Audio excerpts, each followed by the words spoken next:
Folks, today on the Stoney Ridge Farm Channel, we've got big problems with this pond today. We're gonna talk about it. It is a disaster. I'm losing water. I have a big problem in this pond. And I want all you to give me some feedback. Anybody that has any kind of knowledge about this kind of stuff, because I'm really worried I might lose the entire pond and every fish in it. I ain't afraid of words. I ain't afraid of no play. I ain't afraid to get the job done and do it my own damn way. I ain't afraid of life. Times like this. If you mess with my freedom, I'll tell you just what you can kiss. That's right.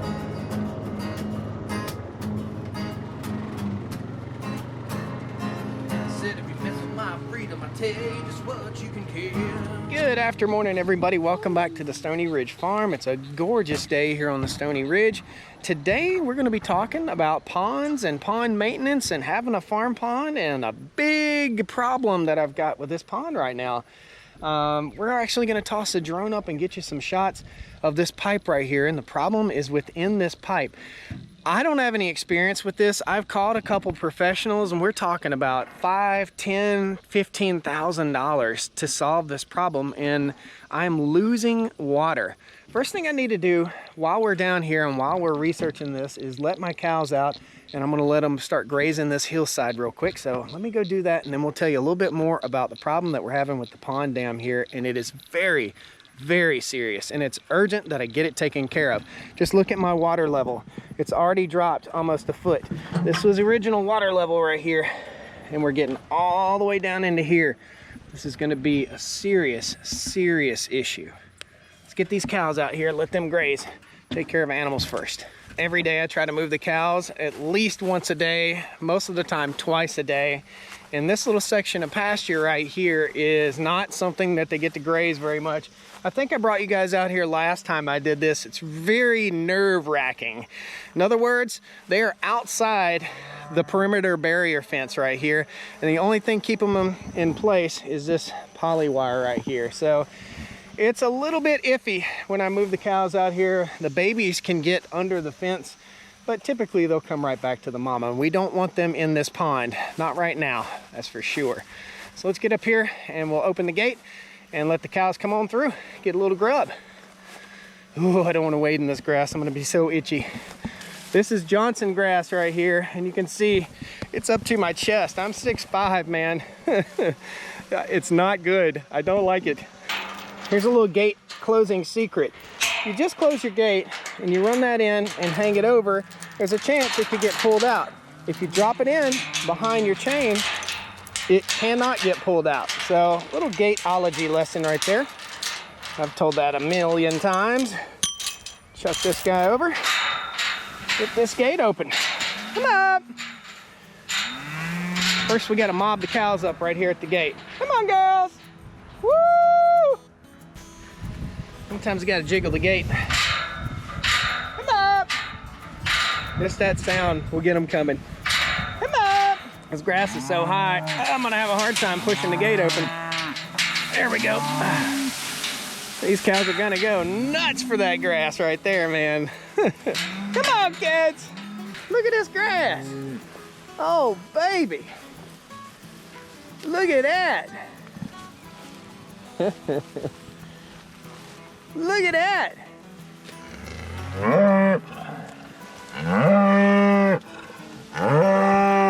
Good girl. That's Mona. Mona likes to moan. Get it, girl. All right, we're gonna let them cows do what cows do.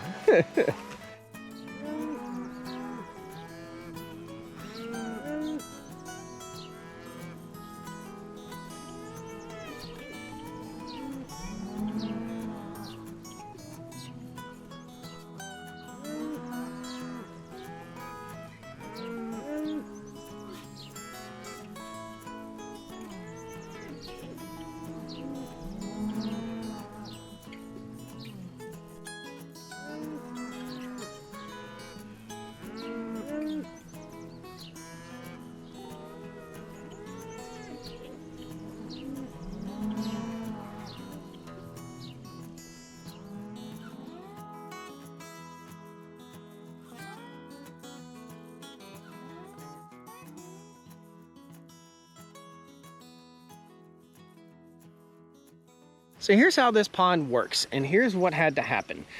A few years ago, I bought this property. I'm gonna say 9 years ago now. When I bought this property, you could not cross this dam. You could not walk through this. It was so thick and covered with brush and briars and little saplings about that big. You just couldn't walk through. You had to take a machete to get through here. Well, what I didn't know when I bought this property, and this was back before everything went nuts, before pricing went nuts on housing and property, I bought the land for around $1,800 an acre.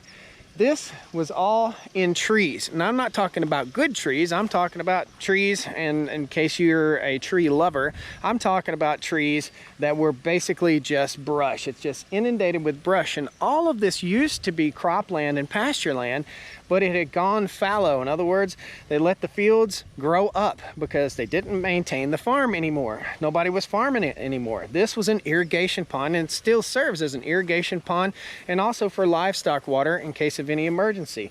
And there'll be future videos on some pump setups. I'm going to show you guys how we can water our cows with this pond right here, and the other pond, and the other pond. So there'll be links at the end of the video to the construction of a couple more ponds in case you guys are curious. About, I guess, 8 or 9 years ago, when I bought the property, we cut the timber out here. There was enough timber, and we brought the timber crew through over top of the dam, which is a huge, huge, huge, huge mistake, okay? It did compact the soil, and you want your dam to be very well compacted. However, I've struggled with getting grass to grow on this dam ever since. It was a huge mistake to have them do that. Was there any other way? I don't know. I really can't tell you. There was an overflow right over here, and you'll see the cows in the background, but there used to be a spillway right here, an overflow, and the previous owner of the farm had had many, many floods. In other words, this pipe, that brown pipe that you see in the drone footage, was not enough. It wasn't adequate to keep this pond from overflowing the dam. Well, I had just bought the land, and I really didn't know a heck of a lot about it. So what we did was we took the spillway out and we put in another pipe right here, okay? So that is an 8-inch pipe, may even be a 6-inch pipe. And this is a 10-inch pipe right over here. I'll show you real quick. And typically, this 10-inch pipe is what services the farm all of the time. So you can see, we'll try to zoom in a little bit for you, but you can see that there is an elbow. I think that's called a street elbow, and it's flipped upside down. So water, when the pond fills way up high, will spill right into the top of that. When it's not way up high, it goes in and over. So in other words, that keeps debris from getting in the pipe and getting it stuck. We've had debris get caught in it when we have a big flood and it overflows the top, but it's designed to overflow this spillway before it gets into the top of that pipe. And that was the design for the pond. I also designed that secondary pipe to be my primary pipe. In other words, that took the water away from the steel pipe that's been in place here since 1961. Well, what do we know? What's the Titanic doing at the bottom of the ocean? Is it rusting away to nothing? Not really, right? So without oxygen, rust don't happen. In other words, if we've got continual water flow through this pipe, and again, this was built in like 1961. They say the lifespan of one of these pipes is about 40 years. So we're way outside. We're at 64 years of pipe right here. We're way outside the expected lifespan of that pipe. The PVC pipe will last from now on. It will last forever unless something physically damages it. This pipe is rusting, and it's rusted holes through it. The reason the holes have rusted through it is because I starved it for water, okay? Now here's where I need your guys' feedback. I have never dealt with a situation like this, and I'm gonna have to get super creative. I've called a few people, pipe supply people, pond repair people, people that build ponds, and I've asked them, what do you do in a case like this? Well, I've had several suggestions. Evidently, there's a company that can come in with a camera system and go into that pipe and find where it's leaking and come in with a patch and patch the inside of that pipe. So long story short, this pipe has exceeded its usable life. Do I patch it and that patch is probably going to cost me somewhere in the neighborhood of $2,500 to $3,000. He's going to run a camera down into there, and I know that would make a really cool video, but what makes the most sense? Because again, this pipe has exceeded its usable life. I could probably go out there and bump into that pipe with a paddle boat or a kayak and break it right off and drain the whole pond. So it's super fragile right now. It's paper thin. I don't think that that's the answer. I honestly don't think that's the answer. Another answer that I've heard from the same guy, he said if you don't want to patch the pipe, you can simply fill it with concrete. Well, it has to be wet concrete, right? So I have to figure out a way to block off the pipe and put wet concrete in there.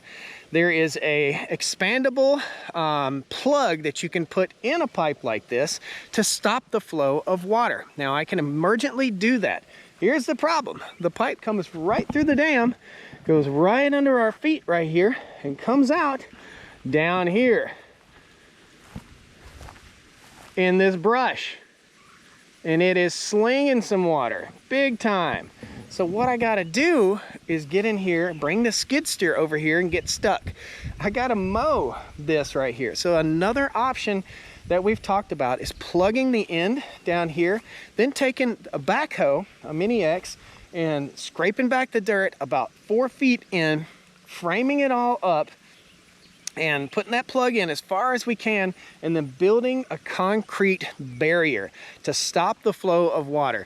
And we're just gonna leave that plug in the pipe. Now the plug blows up. In other words, it's expandable, it's plastic, it's rubber.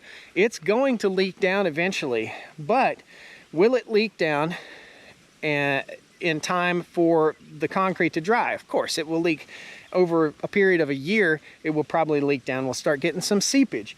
That seepage will go to the concrete barrier that's down here, which will block the pipe off in its entirety. What happens when that happens?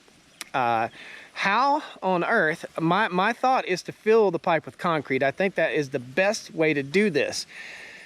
So do we do all of the above? So do we build a bulkhead down here? We plug the pipe, we build a frame out of bulkhead, and we bring a concrete truck out here and kill my grass some more. And we block that pipe off because we have flow out of the other pipe, and the pond water will rise back up. Or do we simply pour concrete into that pipe right there? Do we block it off and pour wet concrete into that? Do I drop dry bags of concrete into that to seal this pipe off? And that's what the whole goal is, to just shut it down, seal that pipe off completely. I want your guys' opinion, and if you know of anyone that's had this problem in the past, or if you know of a better way to do this, other than busting the dam and digging that pipe out and coming in here and recompacting the soil, if you know of a better way to do that, and that's $10,000 all day long to do that. If you know of a better way, please share it with me. The reason I'm posting this video today is to get information from thousands and thousands of people. We will show you guys what we do to solve this problem, but I'm reaching out to thousands of people. And share this video, guys, share it, because I want to learn what you know. And if you have more experience about this and you can help me to solve this problem, both in a good ecological way and a good safe way and an inexpensive way, please let me know. This is a farm pond. This is an irrigation agricultural pond. This is not a pond for entertainment. This is not a pond for people to come and fish and pay on. This is an ag pond. This is for water, for livestock, and irrigation. And we have a problem. Out in this pond, if that were to bust loose, all of this water would drain from this pond within probably 2 weeks. It is fed from springs and creeks that are on the other side of the road right here. If this breaks, it will kill virtually every fish in this pond, and it is full of fish, just full of bass. This is just awesome habitat. So I don't know, guys, I'm in a pinch, I'm in a pickle. I don't really know what to do. I think the best thing to do to get started is probably going to be to get down in here and mow that bank all the way down, find that pipe and plug it, and see where we go from there. I think that's a good temporary fix. Let me know what you guys think. Hit that like button, subscribe to the channel so you can see more of it. And at the end of this video, there will be several links to building ponds here and water systems on the Stoney Ridge. I think you guys will really enjoy those. So we built that pond for 2,500 bucks. I built another pond up at the top of the hill for irrigation for dirt cheap, guys. There's ways to do this, but we did have problems. I did have a pond dam leak up here too. I'll post a link to that, how we fixed the leak in the pond dam at the top of the mountain. Thanks, guys. We'll see you next time on the Stoney Ridge Farm channel. Please hit that like button and say your prayers for me. Give me your feedback. Tell me what you think we need to do here. This dock is starting to float up like that. It's not good. We've got a problem, and we've had a very, very wet year. Our pond is down nearly a foot. Yeah, nearly a foot, and nearly 3 feet of bank is exposed. It won't take long. This thing is only about 7 feet deep at the deepest point. It's not good. Thanks, guys. We'll see you next time on the Stoney Ridge. Yes, got to check my drone, got to check my drone, check my drone, got to check my drone. Oh, fat guy, just a jogging fat guy. Ooh.